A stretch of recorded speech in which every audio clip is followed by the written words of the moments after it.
Hello everyone, it's Father Tom O'Neill, and I want to show you how I make my Christmas ornaments. Last year, many of the students from St. Ignatius School were able to see my ornaments that I started making way back in 1977 when I was a very young Jesuit. Today I have over 170 different saints, and I want to show you how I make them. So the man that we're going to make today is named Thomas Merton. He's not officially a saint, but he was a monk and a good and holy man, one of Father Art's favorites. So if you're not like me, you might want to go online and find a recipe. There's all sorts of them. Just Google dough ornaments. And they'll tell you how many cups of this and how many cups of that. I've never followed directions. That's not necessarily a good thing, but I just kind of do it by instinct. So don't be like me. We're going to add some flour, and then some salt, and then the water. Now I add the water slowly because we don't want the dough to get really too runny. Otherwise you have to add more flour, and then you have to add some salt, and then it gets too heavy, and then you have to add more water. So do it slow, otherwise you're going to end up with a huge amount of dough, and this is not stuff you want to eat. Because you notice what's not part of the recipe is sugar. That's why these ornaments exist. If there was sugar in them, I would have eaten them all years ago.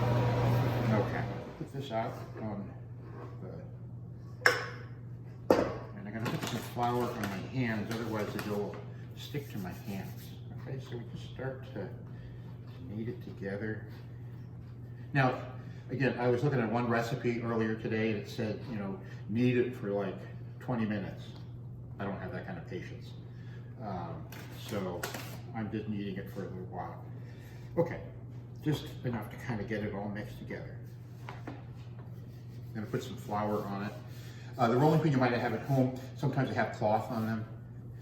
And what you do is you just kind of begin to roll it out, just like you were making cookies. And you want to get it, the ornaments I make, they're about, the dough ends up being about 1/4 of an inch thick.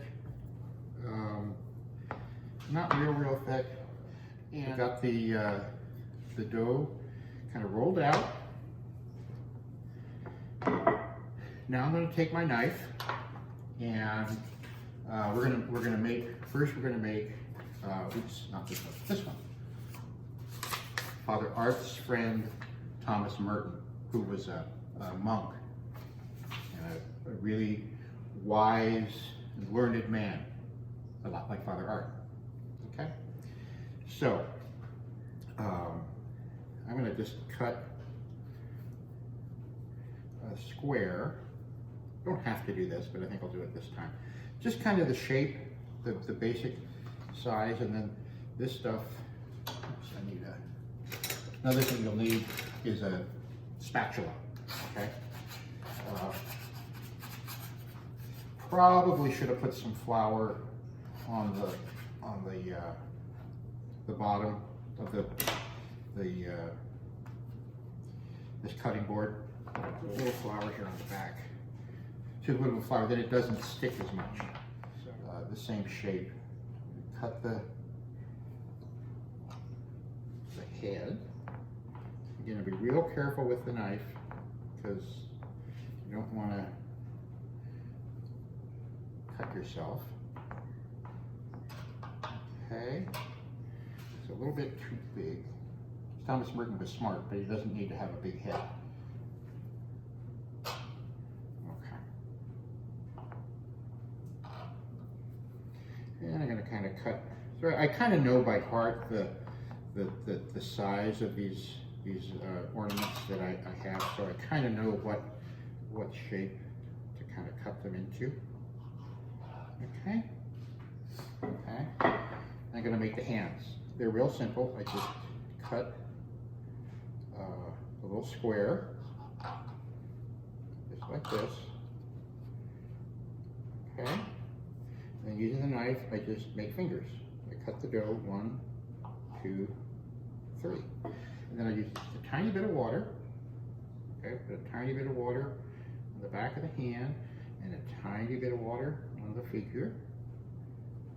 And there. So I put them in a 300 degree, 350 degree oven. And I just watch them until they're completely burnt. I mean, not burnt to a crisp, but that they're pretty much brown. Because again, we're not going to eat these. I want to make sure all the moisture, all the water is out of them. Okay, so I'm going to open the oven now, and I think they're done.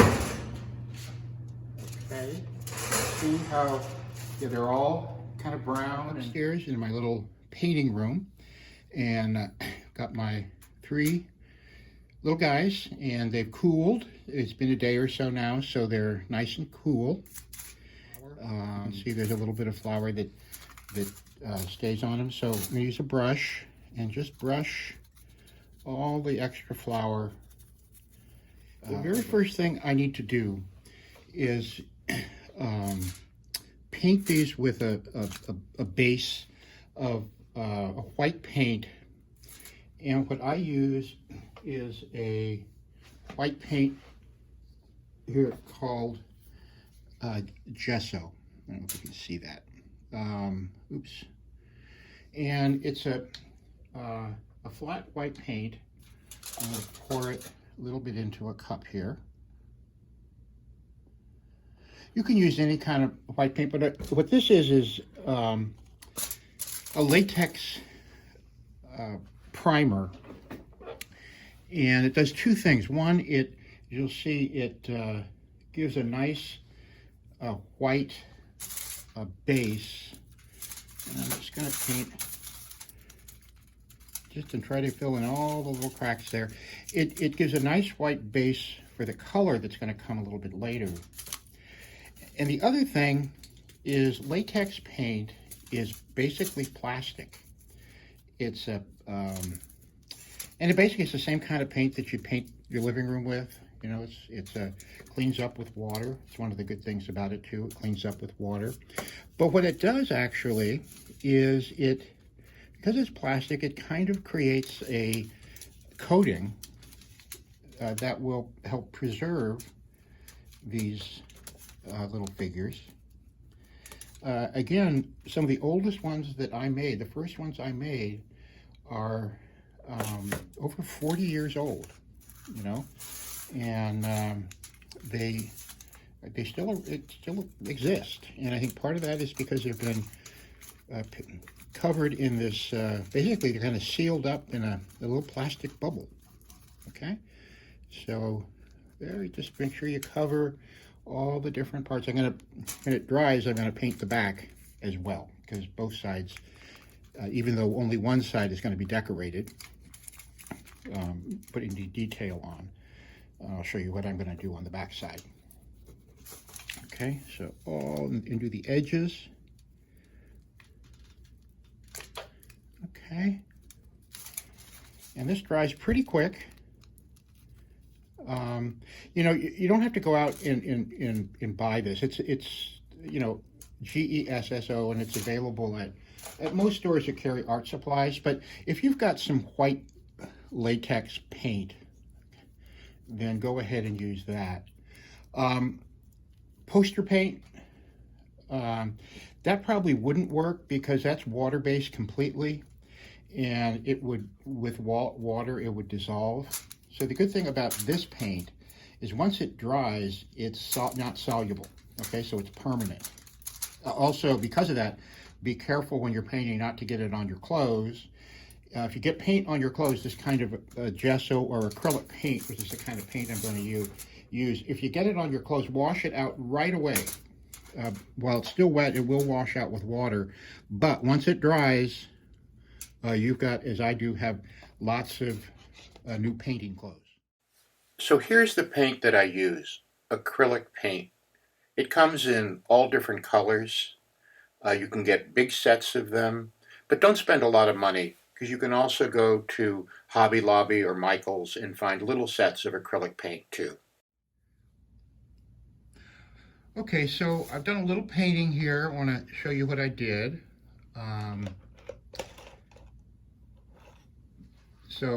I mixed some white paint and some blue paint and made a nice kind of light blue, trying to kind of match the color of the jacket, but not worrying about doing it perfectly. And just, painting the jacket. And then down here I painted white. So, and we need to be just careful to do the sides. Okay. And now I'm going to do Thomas Merton's top of his nice wool cap that keeps him nice and warm. Okay, I'll put him up a little bit so you can see. Sometimes when I'm filming this, and I'm not a great movie maker, I realize that I'm not getting everything. So I want to just do his nice skull cap, the wool cap, because I'm having a little bump here, so I'm trying to smooth it out. There we go. Brush. Got a really nice small brush here. Okay, I'm going to paint like the sweatshirt or whatever he's got underneath. Okay, so yeah, I think that's it. So really careful.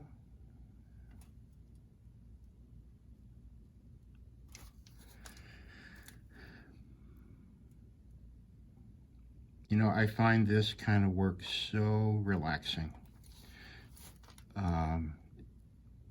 And actually, it's going to sound funny, but when I paint, oops, I just made a mess.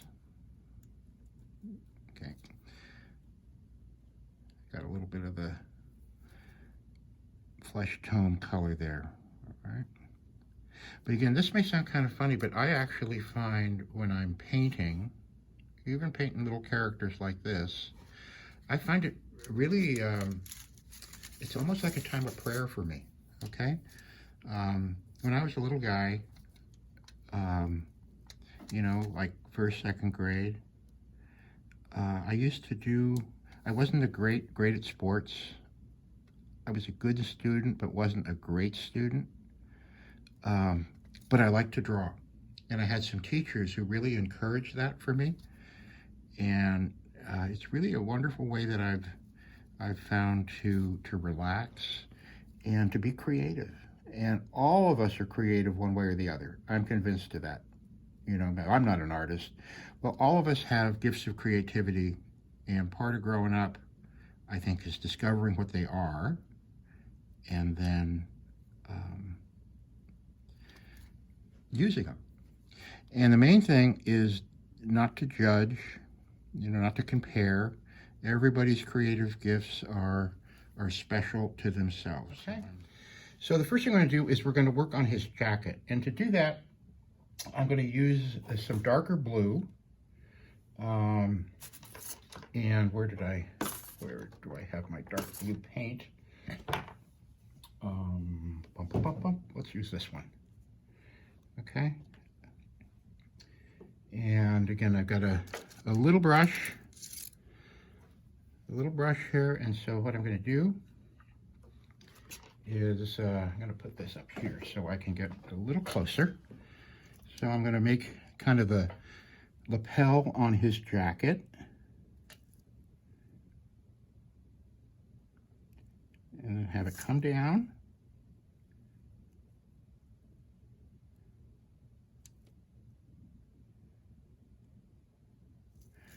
And then I'm going to have it open up. So I'm going to give him a couple of pockets.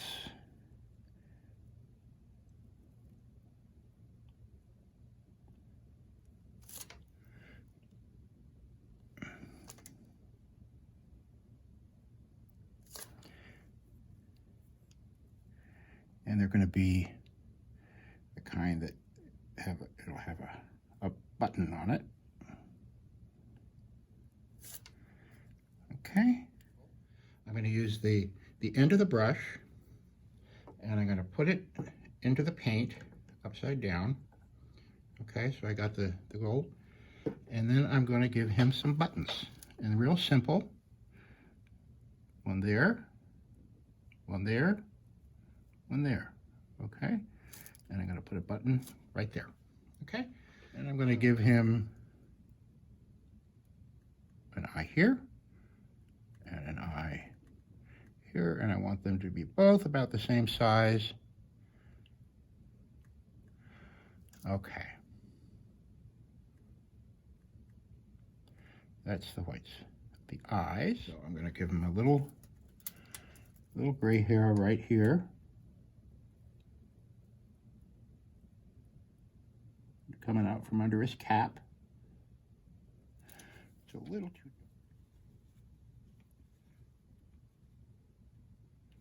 Okay, so let's give him a nice smile. He's a happy guy.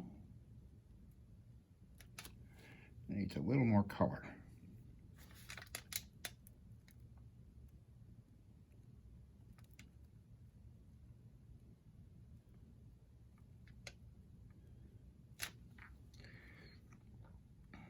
Little more color. There we go. There's a nice smile. And let's give him a little nose with the same color. Okay, just a little bit of brown. What I'm going to do now is just highlight in between the fingers here with a little bit of brown paint. Okay, just let it settle in there.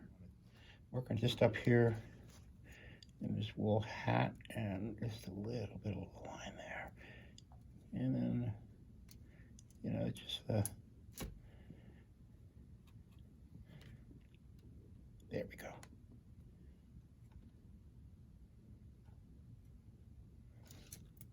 Okay, so now I'm just going to put a dot in each eyeball, and hopefully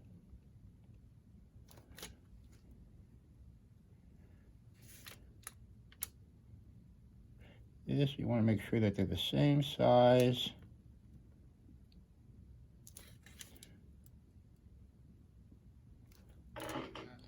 One thing that I have not talked about is how do we hang these guys on the tree? They need a hook.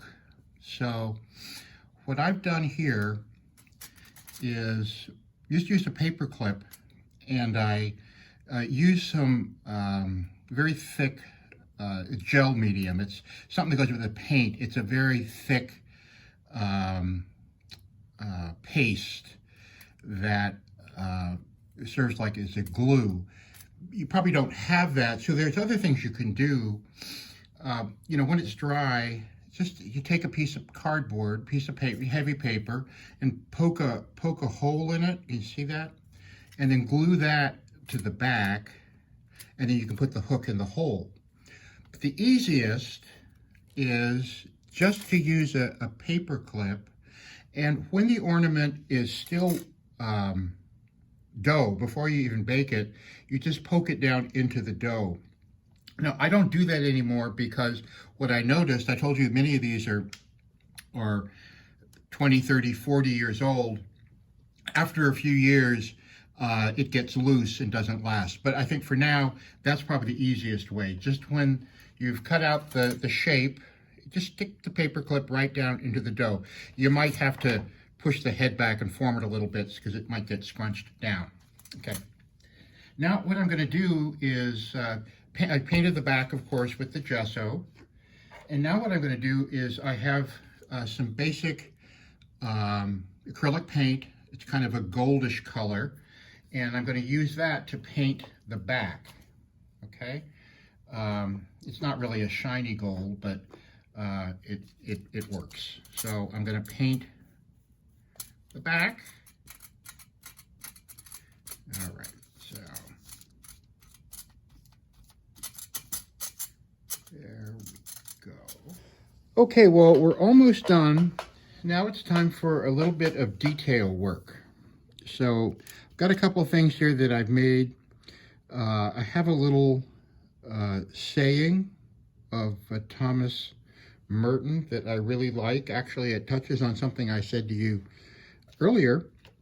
He says, art enables us, I'm reading it here, art enables us to find ourselves and lose ourselves at the same time. So I really like that quote from him. So I'm going to have him hold that quote.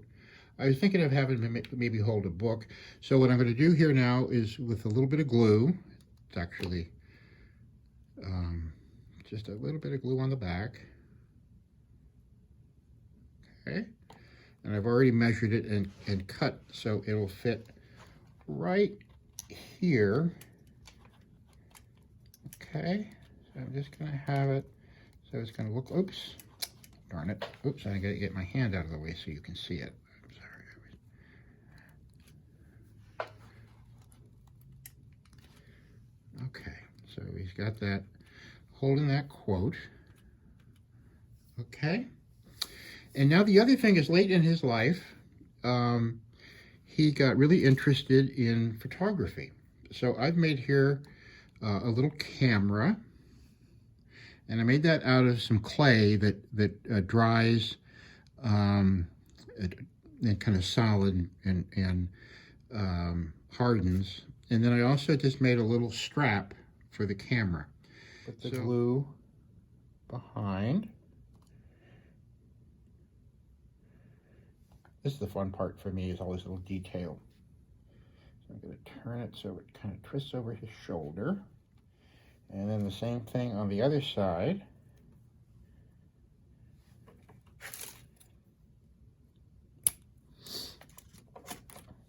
I'm just going to go over his shoulder. So I'm making a photographer. And I get to put the glue, hope you can see this. Putting the glue on the back. I have that over his shoulder. Put some of the glue on the back of the camera. So I think we're done. So here's the tree. And there's the finished Thomas Merton ornament smiling at you on the Christmas tree. Wishing you a Merry, Merry Christmas.